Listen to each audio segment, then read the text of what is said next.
தாம்பரம் அருகே சியோன் பள்ளியில் நடைபெற்ற அறிவியல் கண்காட்சியில் மாணவர்கள் தங்கள் படைப்புகளை காட்சிப்படுத்தி அசத்தினர்.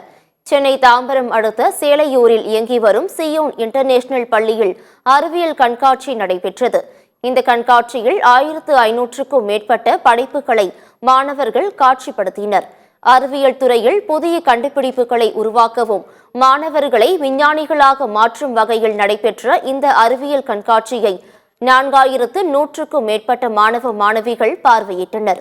அறிவியல் கண்காட்சியில் படைப்புகளை காட்சிப்படுத்திய மாணவர்களை சியோன் பள்ளி குழும தலைவர் டாக்டர் விஜயன் வெகுவாக பாராட்டினார். மேலும் சிறப்பு விருந்தினராக கலந்து கொண்ட தாம்பரம் கிறிஸ்துவ கல்லூரி உதவி பேராயர் மாணவர்களை வியந்து பாராட்டினார். ஸ்டூடெண்ட்ஸ் எல்லாம் ரொம்ப நல்லா பண்ணியிருக்காங்க. Teachers also they have worked very hard. பசங்க பண்ண ஒர்க் எல்லாம் பார்க்கும்போது ரொம்ப சந்தோஷமா இருக்கு. இன்னைக்கு நான் ஒரு நானோ சேட்டலைட் பண்ணியிருக்கேன். ஸோ இது ஒரு ராஸ்பெரி பை, இதான் மைக்ரோ கண்ட்ரோலர். அண்ட் இது ஒரு MQ2 சென்சார். இதுதான் ஹார்ம்ஃபுல் கேஸஸை டிடெக்ட் பண்ணும். நான் ஒரு SD கார்டு மாடல் வச்சிருக்கேன், அங்கே டேட்டா சேவ் ஆகும்.